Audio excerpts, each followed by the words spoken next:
Buonasera a tutti, benvenuti al nostro talk Ariocene, un viaggio nella nuova era. Siamo insieme a Tommaso Arasseno, Lisa Signorile e Stefano Mancuso. Come sapete, la mostra di Palazzo Strozzi Tommaso Arasseno Aria è chiusa dall'8 marzo, così questo panel fa parte di una strategia di comunicazione online che abbiamo messo in atto in questi mesi a Palazzo Strozzi per continuare a raccontare la mostra e a mantenere il rapporto con i nostri visitatori. L'abbiamo fatto soprattutto attraverso la piattaforma online In Contatto e abbiamo due protagonisti di questa piattaforma, sia Stefano che Thomas sono intervenuti con importanti contributi. Abbiamo continuato a far vivere la mostra anche attraverso, ad esempio, la lettura online delle carte di aracnomanzia, lettura one-to-one, fatta naturalmente dal nostro chiromante, lo psicoterapeuta dottor Meucci, che si presta appunto a farci da chiromante leggendo le carte di aracnomanzia di Thomas Arasseno.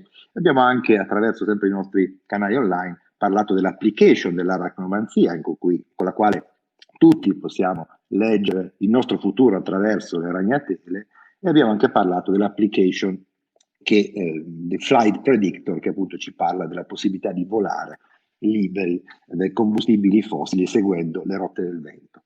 Oggi i nostri amici che parteciperanno al talk sono sparsi ai quattro angoli d'Europa, dall'Italia alla Germania all'Olanda, ma vogliamo pensare che, nonostante sia una discussione virtuale, che oggi ci troviamo alla Manifattura Tabacchi di Firenze. Sapete tutti cos'è la manifattura, una realtà nuova in città, una realtà molto innovativa che opera in perfetta sintonia con quelli che sono i valori di Palazzo Strozzi. Per questo è nata questa partnership tra Palazzo Strozzi e la Manifattura Tabacchi in occasione della mostra di Tommaso Arasseno, una partnership che ci auguriamo continuerà anche negli anni a venire, perché sia la Manifattura che Palazzo Strozzi hanno una visione che vede Firenze come una capitale culturale moderna e non soltanto una città rivolta al passato, allo sfruttamento del centro storico, del turismo di massa.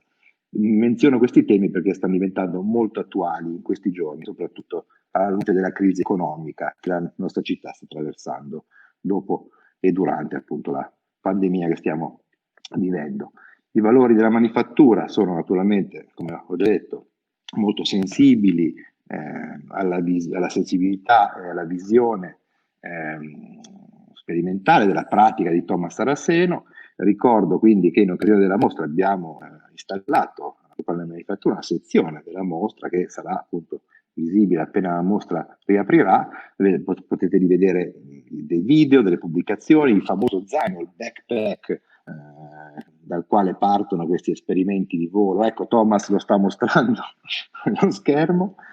E proprio alla manifattura si svolgeranno dei workshop, degli esperimenti, delle lezioni di volo, diciamo così, delle quali non sappiamo ancora le date, perché naturalmente sono state annullate per la crisi in corso, ma che verranno appunto riprese appena possibili. Quindi state connessi con i nostri canali di formazione se volete imparare a volare con Thomas Arasseno alla manifattura. Ecco, abbiamo in questi mesi di lockdown abbiamo letto tante volte che la mostra di Tommaso a Palazzo Strozzi era una mostra molto attuale e che alla luce della pandemia è diventata ancora più attuale, perché appunto questo virus ha sconvolto il mondo e ha rivelato in modo piuttosto tragico quelle che sono le fragilità del nostro sistema globale ad ogni livello. Quindi oggi, di fronte a questo spartiacque, a questo evento tragico, dobbiamo pensare a un dopo, pensare a una nuova era più sostenibile per l'uomo, per l'umanità, e quindi un po' come l'Areocene, la nuova era preconizzata da Tommaso Arasseno, che nascerà sulle ceneri appunto dell'antropocene. Sono certo che durante questo talk riusciremo attraverso il pensiero dei nostri invitati, tra arte e scienza, a dare alcuni spunti di riflessione intorno appunto al modo in cui dobbiamo ragionare, pensare a un nuovo futuro, ad una nuova via di sviluppo del nostro futuro. Ecco. Quindi presentiamo gli ospiti coinvolti, sono delle facce, come ho già detto, facce note. Questo incontro è un po' una sorta di spin-off, no, della bellissima discussione che abbiamo fatto all'Odeon a febbraio in occasione dell'inaugurazione della mostra.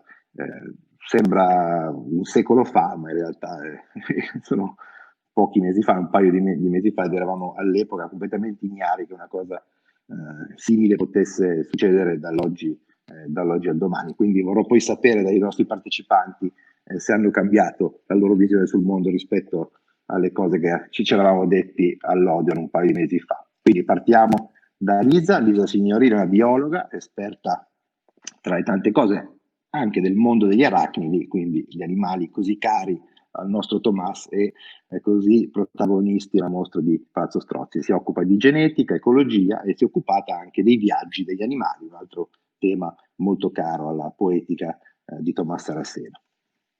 Stefano Mancuso, uno scienziato, uno degli inventori, se possiamo dire così, della neurobiologia vegetale, direttore del laboratorio internazionale di neurobiologia vegetale, che tra le altre cose è stato anche il protagonista da Palazzo Strozzi nel 2018, insieme a un altro artista, insieme a Castaneller, di una memorabile mostra esperimento che voleva mettere in connessione uomini e piante. E anche protagonista oggi alla Manifattura Tabacchi. Se andate nella grande sala dell'atrio d'ingresso potete vedere una grande scultura che in realtà è una serra che, oltre ad essere molto bella, purifica l'aria, ed è un'opera del professor Mancuso.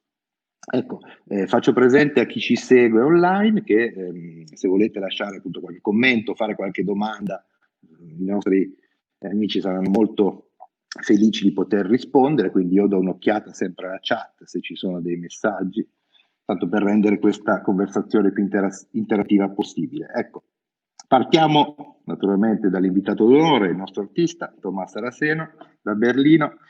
Ecco Thomas, siamo alla manifattura, no?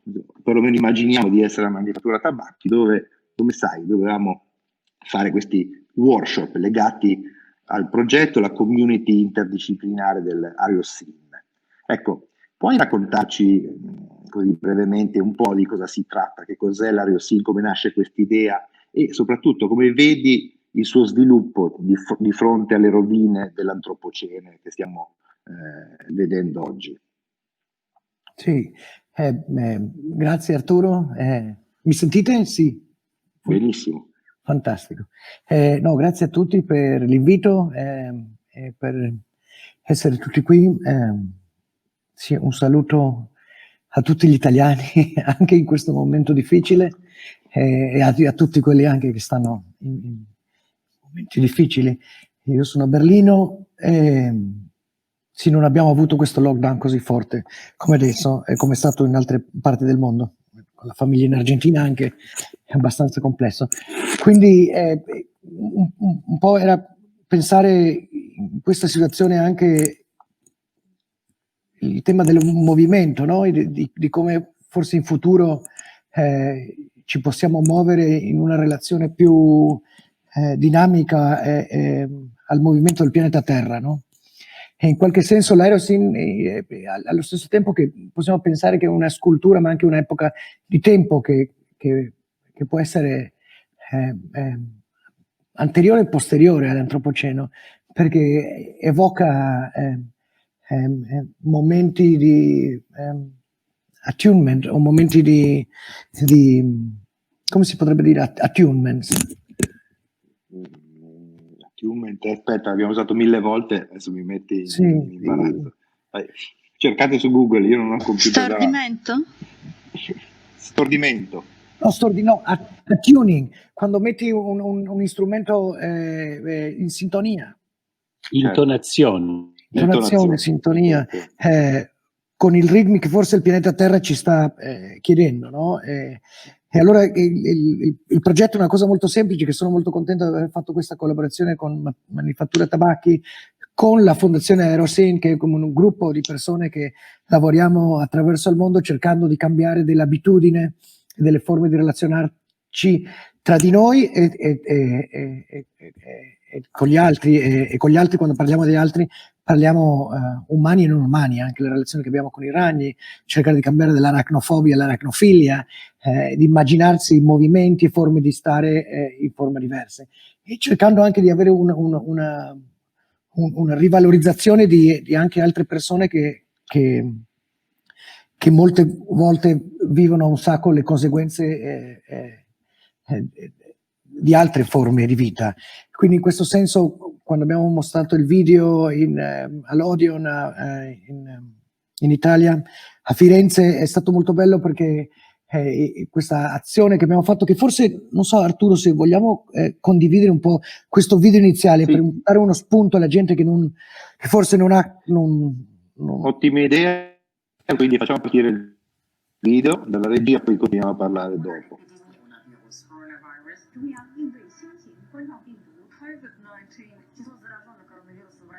So it turns out coronavirus pandemic. Урівень коронавірус в Україні, вилучка шостий коронавірус. Коронавірус.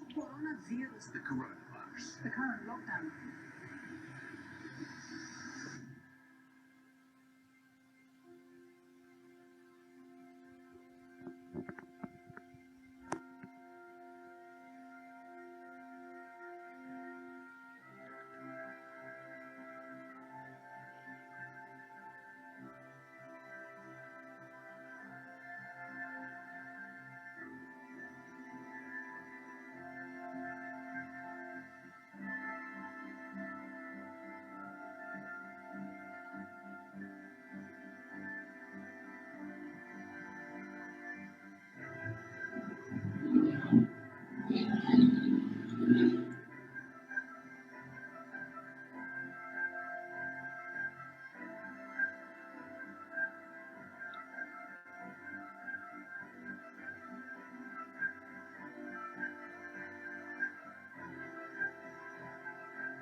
Lui interviene.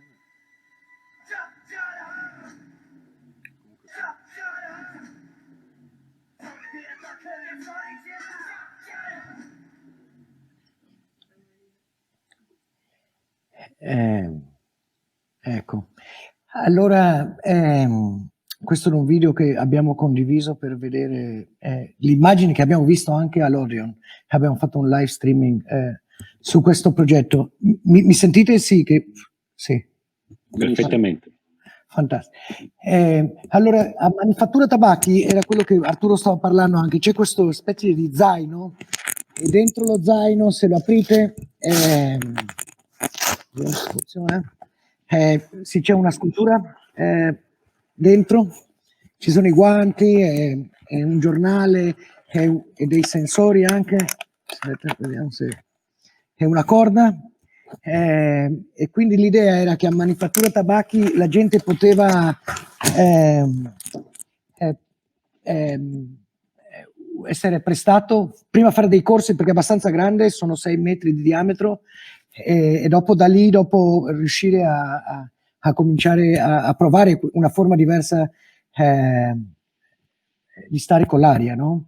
E di preservare l'aria, no? E di cercare di dargli un carattere all'aria, e questa differenza di temperatura, cercare di pensare cosa possiamo fare, cosa possiamo muoverci e come possiamo muoverci attraverso un pianeta che anche si muove, gira attorno al Sole, credo che c'è 170 miles per hour, miglia per ora, e attorno a se stesso. Quindi c'è questo viaggio, no? Che quando parliamo che anche il volo che abbiamo fatto in Argentina, in solidarietà a queste comunità che vivono ai margini di questo salare, che sono 33 comunità che stanno soffrendo un sacco le conseguenze dell'antropoceno, perché l'antropoceno in qualche forma è un'abitudine di relazionarsi col pianeta che è solo di una parte della popolazione, non sono di tutte. E queste popolazioni indigene che vivono nel salare sono molto opposte a questa estrazione del litio, che sembrerebbe che è una salvazione ai problemi del petrolio, estrarre tutto questo litio e fare questa transizione energetica che che non ci stiamo rendendo conto che oggigiorno nell'estrarre litio, una tonnellata di litio ha bisogno di 2000 liters of water, 2000 litri di acqua per ogni tonnellata di litio, quindi sono luoghi già molto secchi, e quindi se cominciamo a estrarre il litio in questa forma, tutta la gente che vive attorno a questi posti non potrà vivere nella forma che vive. E sono civilizzazioni ancestrali, no? Sono persone che sono molto abituate a relazionarsi col pianeta Terra, diverse a come un parte della popolazione vive in una forma sfrenata. E quindi è stato un progetto che è stato molto bello, anche convocato dai BTS, questa banda di musica coreana molto popolare per ragazzi di un'età molto giovani.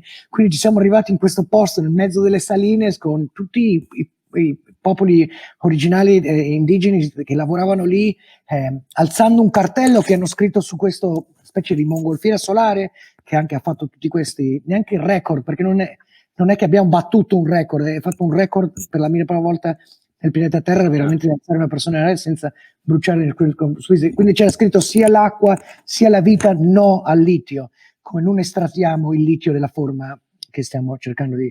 E dopo quindi è stata una confluenza di la mia famiglia, anche molti scientifici, amici, ma alla fine eravamo come 2000 persone a celebrare questo momento di pensare che possiamo fare le cose diverse, che possiamo volare in forma diversa, che possiamo relazionarsi con gente che ha un sapere sul pianeta Terra molto grande e di come vivere, che forse cominciare a guardarlo a come loro vivono, il sapere che loro hanno è molto presente ed è lì. Quindi sono molto contento di essere qui con Lisa e Stefano, perché anche mi sembra loro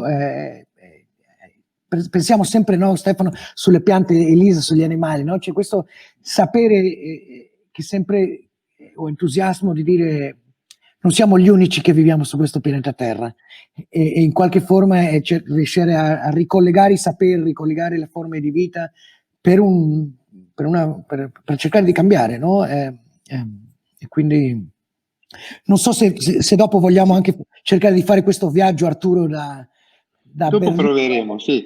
Visto che hai evocato i nostri compagni di Talk, allora hai chiamato Stefano, quindi diamo la parola a Stefano dal suo punto di vista di scienziato che si occupa di piante. Ricordo un suo recente articolo proprio nella piattaforma in contatto, in cui confrontava un uomo e un albicocco a totale svantaggio dell'uomo.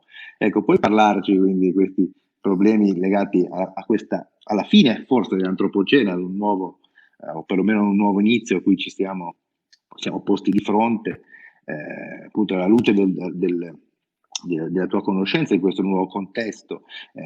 Poco quando parlavamo di questo talk l'altro ieri, facevi diversi esempi legati al riscaldamento globale, a temi di questo genere, quindi prego se puoi illuminarci un po'. Figurati. Grazie. Innanzitutto è un piacere rivedervi, perlomeno diciamo in forma virtuale. Appunto, sia con Arturo che con Tommaso ci siamo visti l'ultima volta all'Odeon, quando sembrava appunto che la mostra dovesse avere il suo normale corso. Sembra davvero un'epoca fa, ed è passato così poco tempo. L'antropocene è innanzitutto proprio che cos'è, una parola per descrivere che cosa si intende per antropocene. Le ere geologiche che descrivono la storia del mondo hanno tutte dei nomi e sono legate a degli eventi specifici talmente importanti che, diciamo, da quel momento in poi la storia del mondo è cambiata. Per fare l'esempio più semplice, più comune, più conosciuto a tutti, la fine del Cretaceo è dipesa da quella famosa meteorite che, cadendo sullo Yucatan, ha cambiato il clima del mondo in una maniera talmente forte che ha provocato l'estinzione dell'80% delle forme viventi, fra i quali tutti i dinosauri. Quello che è meno noto è che questi eventi catastrofici che si sono succeduti nella storia della Terra con intervalli di decine, centinaia di milioni di anni, sono durati a lungo. Cioè, cosa intendo dire? Che quando è cascato il meteorite nello Yucatan, non è che il giorno dopo tutti i dinosauri sono scomparsi, come si vede nei film. No, i dinosauri sono scomparsi, diciamo, nel milione di anni probabilmente successivo. Attenzione, perché questi numeri sono importanti. Quindi un evento così catastrofico come l'impatto di un meteorite così grosso ha provocato poi nel milione di anni successivi la morte di un sacco di specie. Oggi l'evento catastrofico è la presenza dell'uomo, è la nostra attività. È talmente catastrofico questo evento, appunto, da essersi meritato appunto il nome di una nuova era, antropocene. Perché? Perché cosa significa? Vuol dire che l'uomo è diventato una forza tellurica, cioè una forza in grado di cambiare la storia della Terra, del pianeta. Come la cambia? In peggio. Cioè la cambia in una sequenza di disastri che hanno la stessa potenza di quelli che sono accaduti con il meteorite, ma che accadono, ma il cui effetto è molto più ravvicinato nel tempo. Cioè, oggi non si parla più di milioni di anni, come dopo la caduta del meteorite, ma parliamo di estinzione, per esempio, di un numero spropositato di specie in un tempo estremamente ridotto, quindi in pochi anni. Oggi sappiamo, Lisa poi ce ne parlerà più diffusamente e con maggior dettaglio, che moltissime specie stanno scomparendo e moltissime sono in pericolo di estinzione. Ora, perché questa roba ci deve interessare? Perché questo è il punto fondamentale. Uno potrebbe dire, vabbè, alla fine le specie scompaiono, arrivano, così come quando è caduto il meteorite, sono scomparse l'80% delle specie, scompariranno anche ora. E questo invece è un problema enorme, perché noi siamo parte di una rete, la rete dei viventi. Noi abbiamo fondamentale importanza che tutte le altre specie viventi rimangano in vita perché possono garantire la nostra sopravvivenza. Che cosa sta accadendo di fatto? Anche questo,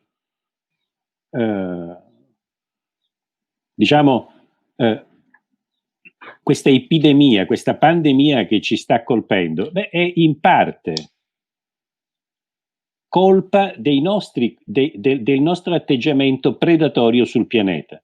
Lo sappiamo, ci sono una serie di importantissimi articoli scientifici pubblicati dalle principali e più importanti riviste scientifiche del mondo, che hanno senza ombra di dubbio dimostrato che c'è una totale sovrapposizione fra il cambiamento nell'uso del suolo, cioè in ciò che noi facciamo al suolo, ed è una delle cose di cui parlava prima Thomas, lì dove hanno fatto volare, dove lui ha fatto per la prima volta volare l'uomo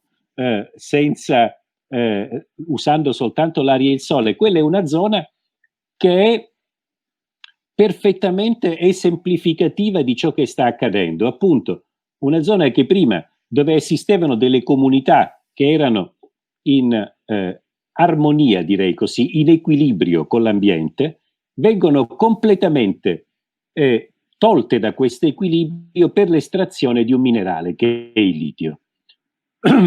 Ora, vi dicevo, noi sappiamo che dove cambiamo l'uso del suolo, cioè quindi dove noi interveniamo in un ambiente naturale per estrarre minerali, per estrarre petrolio, per coltivare, anche per fare quindi coltivazioni intensive, lì dove magari prima c'era una foresta, quelli sono i luoghi dove il salto di specie, ormai tutti abbiamo imparato a conoscere questo termine spillover, dagli animali all'uomo aumenta in maniera molto significativa. Noi sappiamo che negli ultimi tre decenni, quindi più o meno negli ultimi 30-40 anni, il numero di questi salti, diciamo di questi passaggi di virus fra le specie animali e l'uomo si è triplicato.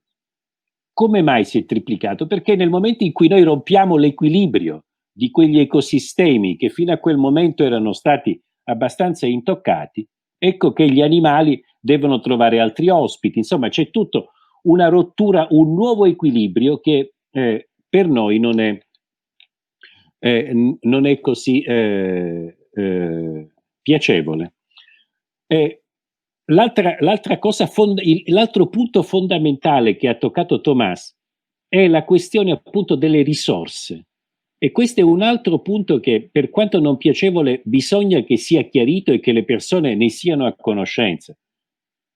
Noi consumiamo una quantità di risorse, proprio risorse, quando parlo di risorse parlo di acqua, petrolio, litio, ferro, molibdeno, manganese, quello che vi viene in mente, che è completamente fuori controllo, cioè ne consumiamo molto, ma molto di più di quanto potremmo. C'è una data che forse immagino, mi auguro, molti degli ascoltatori conosceranno, che si chiama l'Earth Shooting Day. Che cos'è questo Earth Shooting Day? È il giorno dell'anno in cui l'umanità termina le risorse che avrebbe potuto consumare quell'anno. Un po' immaginatevi come se fosse il reddito di una famiglia. Una famiglia guadagna X euro al mese e chiaramente quegli X euro devono durargli tutto il mese. Se finiscono invece dopo 5 giorni, come fa a campare per gli altri 25? Chiedendo soldi a prestito, in prestito a qualcun altro. Ecco, è la stessa cosa che stiamo facendo noi con le risorse, cioè le nostre risorse, le risorse che l'umanità potrebbe consumare al momento terminano intorno a luglio, per cui quasi tutto luglio, agosto, settembre, ottobre, novembre, dicembre, quindi mezzo anno, noi viviamo utilizzando risorse che non avremmo potuto utilizzare. A chi le stiamo prendendo queste risorse? Chi ce le sta dando in prestito? Le generazioni future. Cioè, stiamo facendo un po', diciamo, per esemplificare, per rendere magari più chiaro a tutti,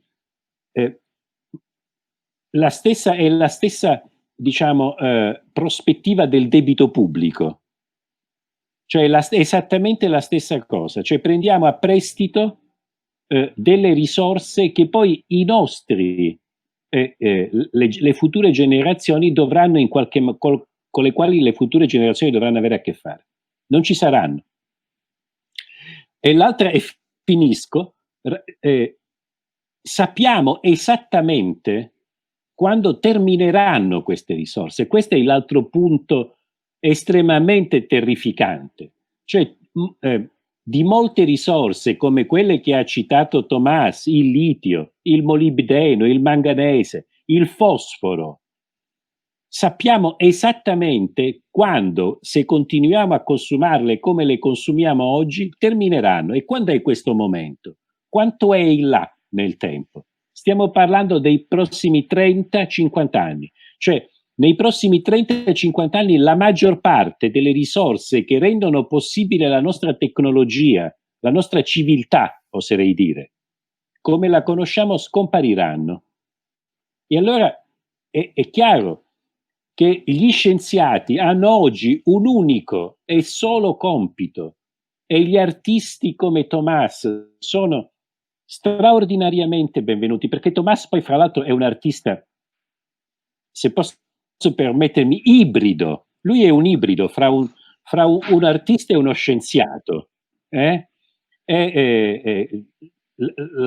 Gli studi che lui fa sui ragni sono degli studi che hanno una validità e una valenza scientifica straordinaria, tant'è vero che pubblica su riviste scientifiche importanti. Quindi è uno scienziato e un artista. Abbiamo bisogno di queste figure. Perché abbiamo bisogno di questo? Perché è ovvio che il solo linguaggio della scienza non basta. Cioè, è decenni che stiamo continuando a dire guardate che c'è questo pericolo, guardate che c'è questo pericolo, guardate che c'è questo pericolo, ma assolutamente inascoltati. L'uomo non è in grado di immaginarsi uno stravolgimento così grande in un tempo così piccolo. Immagina che tutto rimarrà alla fine così come lo ha sempre conosciuto. Non è così. Questo virus ci ha mostrato quanto siamo fragili in realtà, e questo virus è niente rispetto a ciò che provocheranno le prossime, diciamo, se non cambiamo rapidamente, i prossimi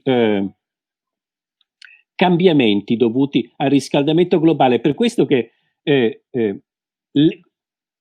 ho moltissimo apprezzato l'attività di Tomás. È stato una perdita straordinaria per tutti quanti non poter visitare la mostra. Immagino però che in qualche maniera riusciremo lo stesso a salvare, qui mi appello ad Arturo, in qualche maniera questa meraviglia. Non ti preoccupare, Stefano. Ecco. E l'attività, c'è bisogno che tutti quanti riusciamo a fare il nostro, quello che possiamo fare semplicemente per rendere evidente qual è il problema. Allora, l'esperienza di Tomás è straordinaria perché ci permette di vedere che c'è un'alternativa. Cioè, noi non dobbiamo immaginare che tutto quello che abbiamo fatto finora sia l'unico modo in cui possiamo fare le cose. Non è vero. Chi dice questo ci sta dicendo una fesseria, ci sta dicendo una bugia. Le cose possono essere fatte in maniera diversa e non dobbiamo neanche immaginare un futuro in cui perché per mantenere, diciamo, la nostra presenza sostenibile dobbiamo tornare a uno stato primitivo. Non è vero, è semplicemente una nuova e diversa tecnologia. Grazie Stefano. Vorrei dare adesso la parola a Lisa, che ci ha ascoltato in silenzio, ma sono certo che avrebbe molto da dirci appunto dal suo punto di vista di biologa, proprio in relazione appunto a questi problemi di biodiversità che sono stati evocati. Com'è il tuo punto di vista arrivati a questa soglia, un'altra soglia in avanti sempre più critica dell'antropocene? Allora, io volevo partire con una cosa che ha detto Tomás l'altro giorno quando abbiamo fatto le prove, è che il problema è che l'aria non si vede e quindi non esiste. Delle cose belle che fa Tomás è che ci ricorda che l'aria esiste anche con questi palloni, con questi spostamenti usando l'aria e il sole, ci ricorda che questa cosa che non vediamo esiste però, perché noi abbiamo questo piccolo problema che tutto quello che non vediamo non esiste. C'è ancora gente che dubita non del coronavirus ma in generale di cure di malattie infettive, persino Hamilton, uno dei grandi evoluzionisti, è morto cercando una causa alternativa che non fosse un virus per l'AIDS, quindi anche gli scienziati cadono in questa trappola che se non lo vedo non esiste. Quindi è bello puntare sulla quella parte del nostro pianeta che esiste ma non lo vediamo. Chiaramente noi vediamo la Terra, vediamo l'acqua, non vediamo l'aria, e così come non vediamo l'aria tendiamo a ignorare qualunque problema che non vediamo. la perdita di biodiversità, per esempio, o anche molte forme di inquinamento, noi non le vediamo e di conseguenza non esistono. Però il problema è che invece esistono, e come? Esistono talmente tanto che possono sostenere il nostro peso. C'è una cosa molto recente che è stato capito che non solo l'aria, cioè questo non è una cosa recente, ma anche l'aria non è un deserto, è un posto estremamente popolato. Fra le creature che vivono in questo spazio che si basa fondamentalmente sulla spinta di galleggiamento, sono chiaramente animali piccoli, perché se l'acqua può sostenere il peso di una balena, l'aria non lo può fare perché è poco densa. Se la regia mi mette quella immagine che sappiamo, eccola qua,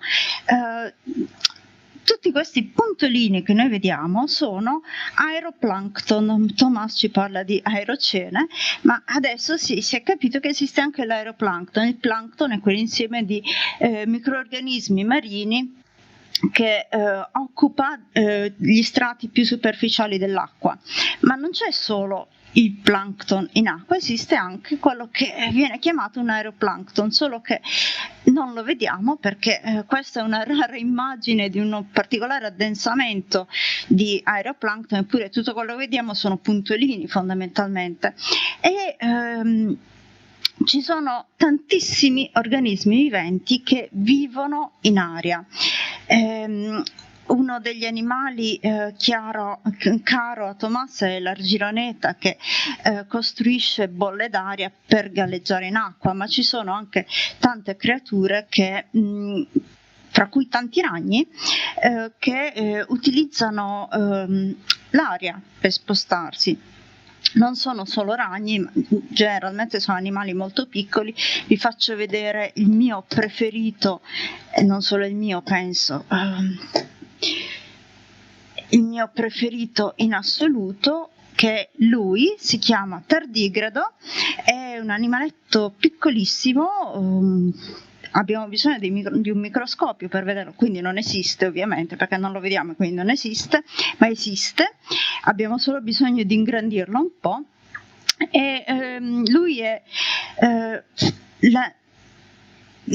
Stefano parlava di dinosauri. I dinosauri ci piacciono, ma così come l'uomo e l'albicocco, tra l'uomo e l'albicocco vince l'albicocco, se noi comparassimo l'uomo e i tardigradi, chiamati anche orsetti d'acqua, non ci sono proprio storie su chi vince. Innanzitutto i tardigradi possono vivere senza problemi in acqua, in aria, sulla terra. Possono fare anche di più, perché trasportati all'aria possono arrivare agli strati più esterni dell'atmosfera, dove di solito gli organismi viventi non ce la fanno a vivere. Lui però ce la fa perché ha un sistema particolare che si chiama criptobiosi, fondamentalmente un letargo estremo, sta lì fermo e in quella forma può sopravvivere alle radiazioni, alla bollitura, potete fargli quello che volete, sparargli con un lanciafiamme, anche con una bomba nucleare, perché resiste anche alle radiazioni, potete fargli quello che volete, lui resiste. E lui e alcuni suoi piccoli amici, tipo i rotiferi bdelloidei, alcuni anche esapodi, quindi alcuni animali che riusciamo a vedere a occhio nudo, riescono a vivere in aria, ma non per un po'.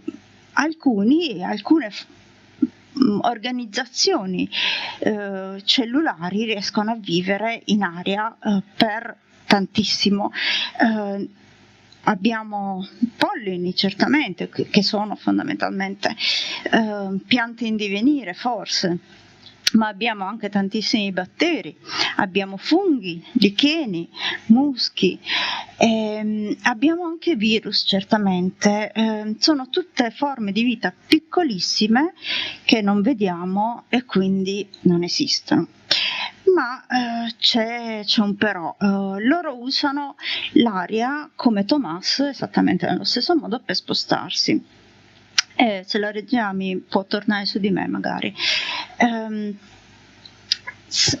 Spostarsi significa popolare vari ambienti, perché attraverso l'aria io posso arrivare dall'Italia al Polo Sud, nessuno me lo impedisce. I collemboli, che sono questi piccoli esapodi parenti degli insetti, possono arrivare sulla cima dell'Himalaya semplicemente facendo parte dell'aeroplancton.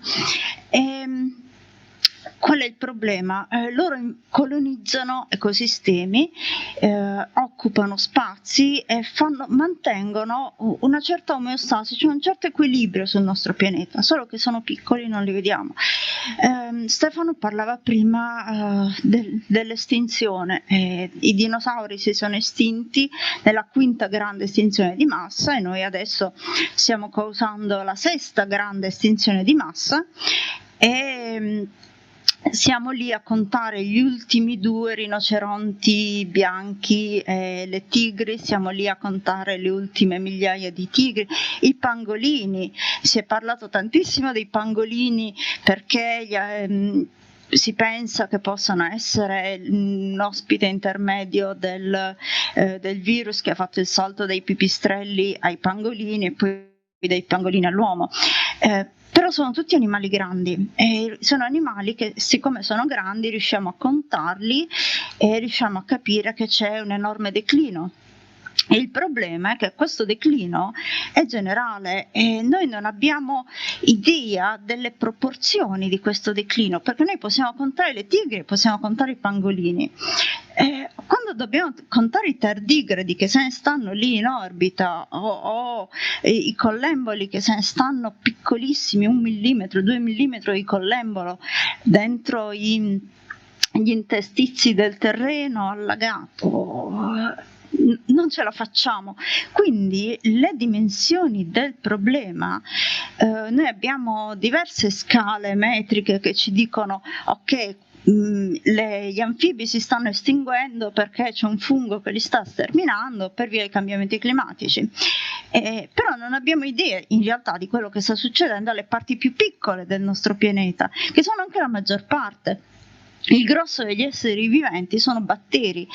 Uno dice ma meglio che si estinguono i batteri. No, perché ci sono anche batteri benefici e noi non lo sappiamo se quelli che si stanno estinguendo sono quelli che fanno parte di un ecosistema salutare, sono batteri patogeni, ma i batteri patogeni probabilmente, quasi certamente, sono una minoranza. Se noi estinguiamo, sterilizziamo tutto, lo spazio per noi non c'è più.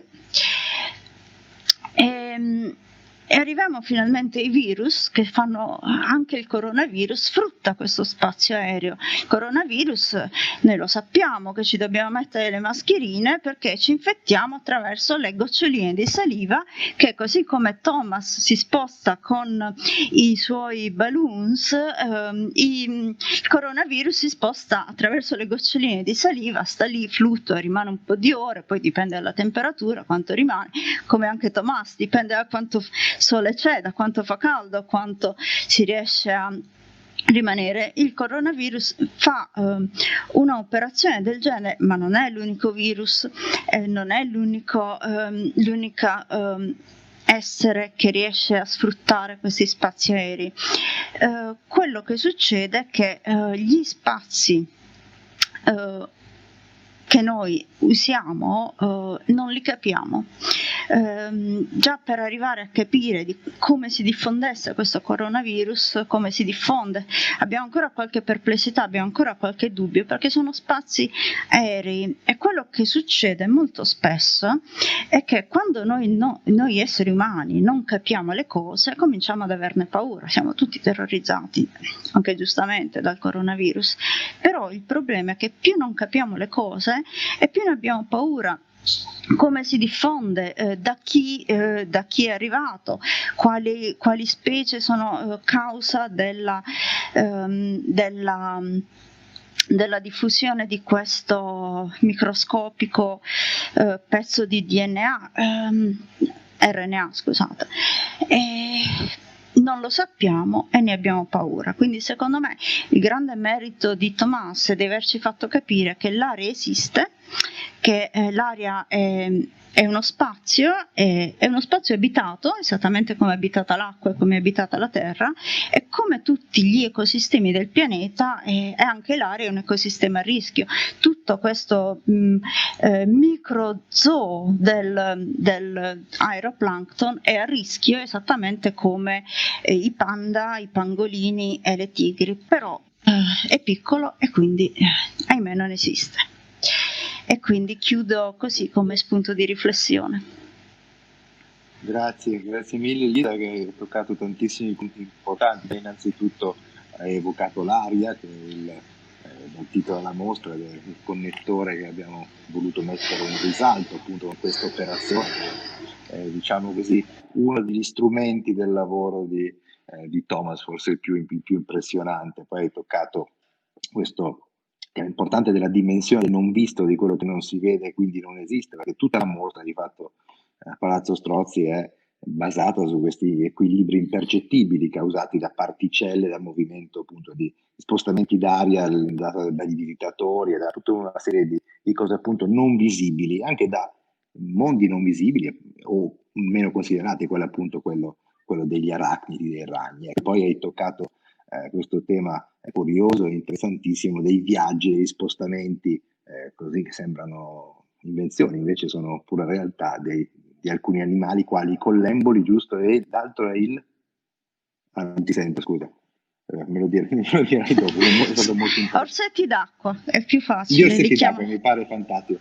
C'è quindi l'orsetto d'acqua, e abbiamo anche il ragno palombaro, no? Ragno subacqueo, che è il protagonista del manifesto della mostra di Palazzo Strozzi, e all'interno della mostra possiamo vedere anche altri esempi di questi viaggi così magnifici degli animali, ad esempio il fenomeno del ballooning, no? Di questo modo che i ragni usano per volare, lanciando lunghi fili, appunto facendosi portare spesso in colonie per l'aria e per l'atmosfera. Ecco, quindi forse è questo lo spunto per far sì che Thomas ci mostri, no? Come noi possiamo volare come i ragni col ballooning, no? Attraverso l'aria e le correnti. Quindi Thomas, vuoi aprire il microfono e farci vedere uno dei tuoi viaggi attraverso l'application, cosa volevi fare, no?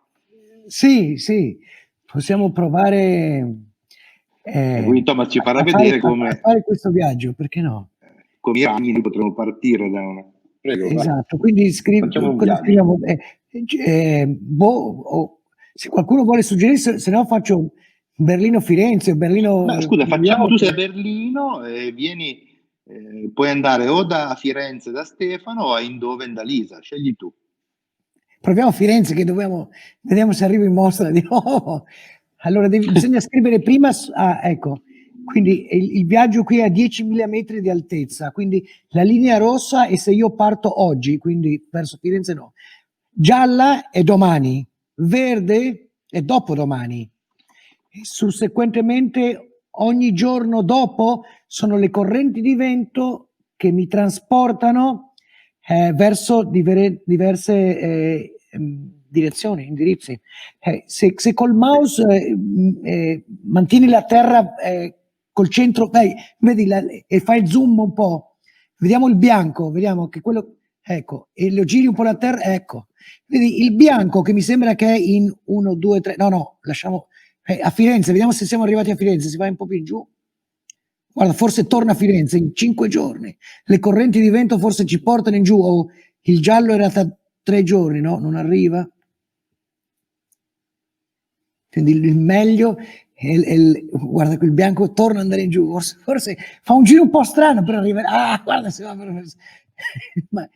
Quindi adesso ti darà il risultato che il migliore giorno per arrivare in queste condizioni è, io non arrivo a leggerlo. Se volete leggerlo voi, non arrivo. Tu arrivi? Fammi vedere. Allora,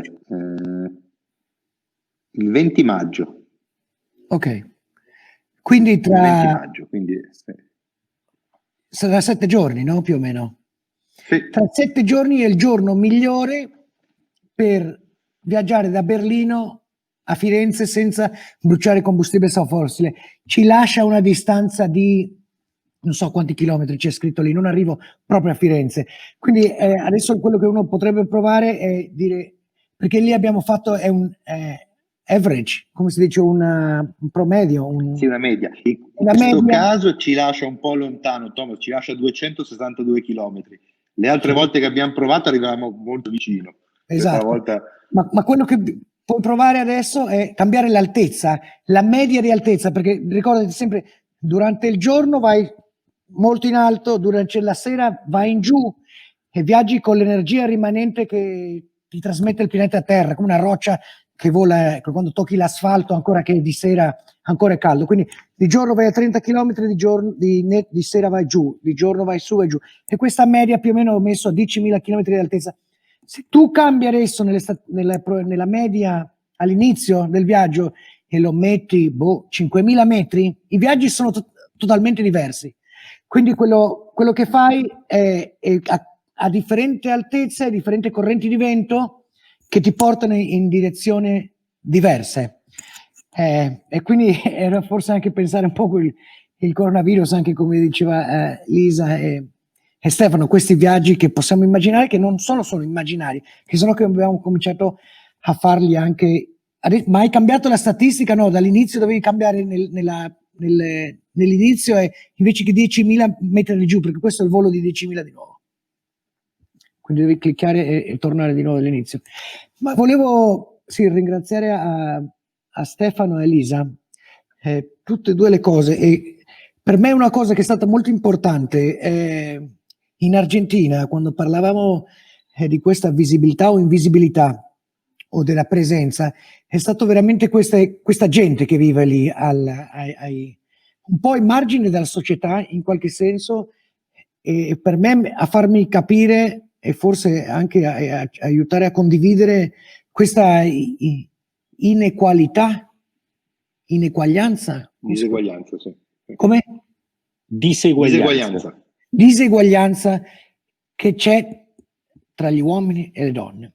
Quindi per me è sempre un po' problematico questo discorso dell'antropocene, perché c'è qualche persona che l'hanno richiamato capitalocene.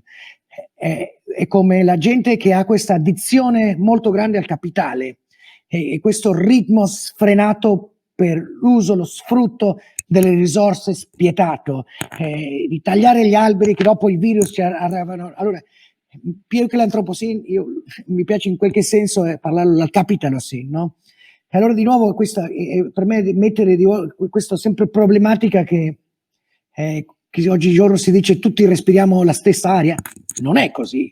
Sappiamo che oggi anche nell'epoca del coronavirus si mette in evidenza di più che non tutti respiriamo la stessa aria, che ci sono negli Stati Uniti e adesso anche in Inghilterra ci siamo reso conto che la gente di colore respira un'aria che non è la stessa che respira la gente con un colore più bianco, diciamo, perché vivono ai margini, diciamo, di quello che sappiamo anche della società, e sono hanno molto più problemi già respiratori, e quindi quando gli arriva il coronavirus morono molto più svelto che gli altri. Quindi c'è una diseguaglianza molto molto grande, c'è un'invisibilità terribile a cercare di, per un lato, capire questo problema globale dell'uomo, degli umani, però allo stesso tempo dobbiamo riuscire a capire che non siamo tutti gli stessi, che non abbiamo tutte le stesse possibilità.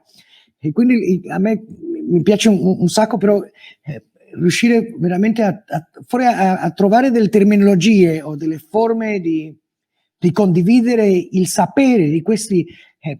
Non so, io mi sono fatto amico quando tu parli con queste persone che vivono lì e non sono culture primitive, no? Hanno una forma di quando Stefano diceva di condividere il solo sapere per generazioni future, di responsabilità, di carisma, di empatia, di tutte queste cose che in un mondo sembra che sono invisibili, sono lì, le abbiamo incontrate, sono delle risorse che oggigiorno non riusciamo ancora a vederle. Quindi questo sempre ecologia, no? Ecologia medioambientale, come diceva Guattari, no? Ecologia sociale e ecologia mentale. Queste forme di equilibrio che dobbiamo cercare di mettere in risalto di nuovo questa ecologia sociale che forse non sembra troppo in equilibrio in qualche forma. E quindi sono contento di tutti i contributi, di vedere queste invisibilità e cercare di in qualche forma lavorare assieme, che mi sembra che oggigiorno, come dicevamo tra tutti, è fondamentale. Lavorare con i batteri, con i virus, con i ragni, con gli scienziati, con gli artisti, con gli astronomi e cercare di sensibilizzarsi a un mondo che non tutti non riescono a vedere, perché io adesso sono convinto che veramente queste persone che ho trovato ai margini di questo lago riescono a vedere una realtà che per la forma che io mi sono anche nato e cresciuto non lo vedo, e che non c'è bisogno di essere né scientifico né artista per vederlo. Bisogna veramente forse sì, un po' di umiltà in qualche forma, e sono persone vive, sparse, e parlano il nostro stesso linguaggio, no? E possiamo comunicarci. Grazie. Grazie a te Thomas, e grazie per aver ricordato. Sì, è vero, non respiriamo tutti la stessa aria, e questo virus ce l'ha dimostrato ancora una volta. E se è vero che siamo sulla stessa barca, si può dire che non viaggiamo tutti nella stessa classe, ecco, questo sicuramente. Stefano e Elisa, visto che siamo già verso l'ora e avevamo promesso di rimanere verso i 3/4 d'ora, volete ribattere, dire qualcosa su quello che ha detto Thomas brevemente? Lascio a te la parola, Stefano, poi a Elisa. Veramente un minuto per aggiungere a quello che ha detto Thomas perfettamente, che la questione ecologica è essenzialmente una questione sociale. Moltissime persone, e credo anche alcuni degli ascoltatori, hanno la falsa idea che parlare di ambiente o di sostenibilità o di risorse sia una questione per fighetti, radical chic, intellettuali che hanno questa voglia e questa, diciamo, moda di parlare di qualche cosa di interessante perché oggi è importante e fa di moda. E la questione non è assolutamente così. C'è un famoso modo di dire che l'ecologia senza la parte sociale è soltanto giardinaggio, ed è vero, cioè la questione ambientale è essenzialmente una questione sociale. Non saranno certamente i ricchi a subire le catastrofi del cambiamento climatico, e quindi è fondamentale capire questa cosa qui, è fondamentale che sia molto evidente a tutti che, come diceva prima Thomas, per esempio, c'è un legame diretto fra reddito e salute. Quindi quando si parla di l'aria non è uguale per tutti, questo legame è proprio diretto. Ci sono milioni di pubblicazioni scientifiche che mostrano questo. Allora è chiaro, come sempre, quando ci sono dei cambiamenti di qualunque tipo, chi diciamo si adatta o diciamo ne soffrirà di più sono le frange più deboli della popolazione. Saranno appunto i poveri, i giovani, gli anziani, i più deboli, i fuori.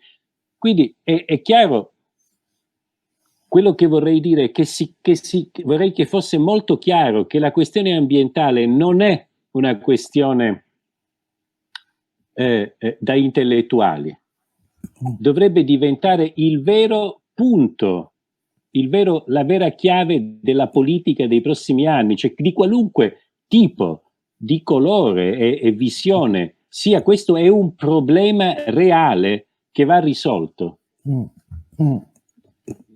Lisa. Io volevo solo aggiungere una cosa brevissima con un esempio. Fino a non moltissimo tempo fa noi non riuscivamo o riuscivamo con molta fatica a entrare nelle giungle più impenetrabili.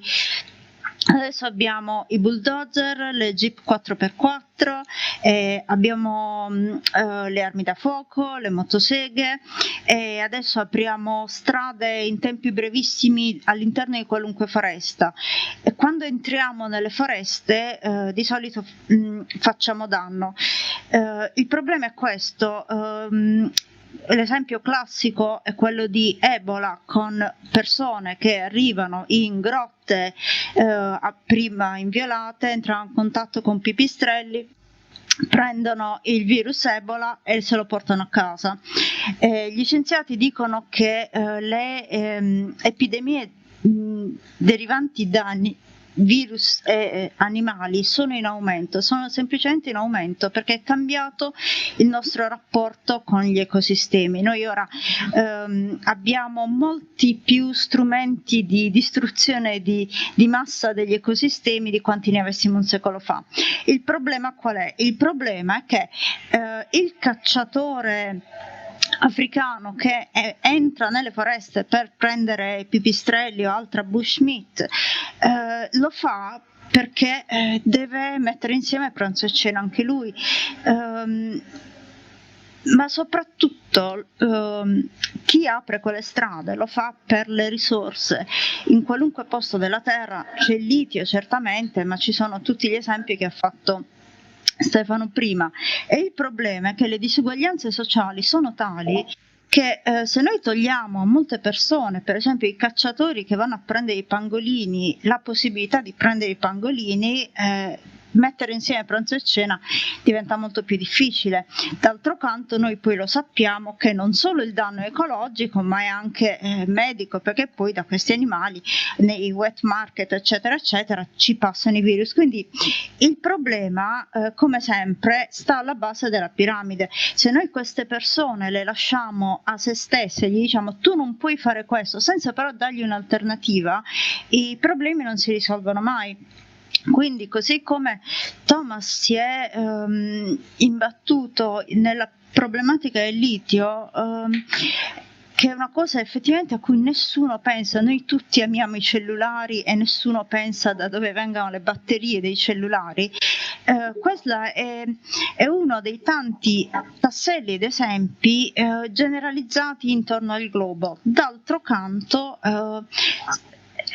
queste persone spesso sono invisibili, sono alle soglie della povertà o sotto la soglia di povertà, e noi che siamo fondamentalmente ricchi non abbiamo tutto l'interesse a non offrire a queste persone un'alternativa di vita. Quindi d'altro canto però forse magari è arrivato il momento di capire che alla fine le cose tornano indietro come un boomerang. Noi sfruttiamo le risorse e ci prendiamo il coronavirus. Ci prendiamo Ebola, ci prendiamo SARS, ci prendiamo MERS, ci prendiamo l'AIDS, sono tutti esempi ultimi degli ultimi decenni di zoonosi che sono passati all'uomo e che continueranno a derivare sempre di più, perché queste malattie aumenteranno, perché noi continuiamo a sfruttare male il capitale enorme che ci è dato dagli ecosistemi del nostro pianeta. Quindi sarebbe molto bello se questa fosse un modo per riflettere anche sugli invisibili umani che devono mettere insieme pranzo e cena e a cui nessuno è disposto a offrire un'alternativa. Sì, bellissimo Stefano e Elisa, mi piace un sacco. E sai, quando dico, io mi domando tutto il giorno, quando sono stato lì, dico, sai la ricchezza che hanno loro, ma è un'altra ricchezza, hanno un sistema di valori che è così diverso a quello nostro, quindi proprio capovolgere questa relazione e dire l'empatia, la relazione che hanno col territorio, il rispetto che hanno per l'acqua, il rispetto che hanno per la llamas, la vicuña, tutti gli animali che vivono lì, e dico, ma questa è la ricchezza che io voglio avere, no? Quindi quando io dico chi è ricco e chi è povero, mi sembra che quelli che vivono nel Capitol Hill, sì, una povertà totale, quello che allora, è come ripensare un po' i valori e come pensare che sì, bisogna tornare visibile, invisibile, sì, cose e valori diversi, no? E cercare di non so, questa esperienza mi ha aperto veramente un sacco di cose, come entrare a cercare del mondo dei ragni, e quando leggo i libri di Stefano, il mondo delle piante, le sensibilità delle piante, l'intelligenza delle piante, mi sembra che ognuno si affascina, e se mettiamo tutti questi fascini e questa umiltà, no? Veramente, in qualche senso, qualche parte della popolazione non si crede decentralizzare questo potere sull'uomo, che Stefano ci dice sono le piante più intelligenti, Elisa, ma anche ci sono un sacco di umani molto più intelligenti di altre parti di umani, quindi troviamo un equilibrio a tutto questo, sarebbe bellissimo. Ma nessuno batte l'albicocco, come ci dimostra Stefano. Signori, è stato molto interessante, grazie mille, spero che i nostri ascoltatori abbiano trovato degli spunti per pensare al nuovo futuro che ci attende. La mostra riaprirà presto, comunicheremo le date tra qualche giorno, appena avremo più informazioni, ma nel frattempo, così anche per avere un'immagine visiva di quello che abbiamo detto durante questa ora, vi invito a passare nel cortile di Palazzo Strozzi. È rimasto sempre aperto simbolicamente, l'installazione Thermodynamic Constellation di Thomas Saraceno è sempre stata lì, visibile ai pochi passanti, oggi i passanti sono un po' di più, andatela a vedere perché è il manifesto, veramente l'immagine, la sintesi di quel che abbiamo detto oggi, utopia ma anche una azione concreta per un altro modo di viaggiare, di vivere, per un altro futuro. Grazie a tutti e ci vediamo alla mostra Aria di Thomas Saraceno. Ciao! Ciao!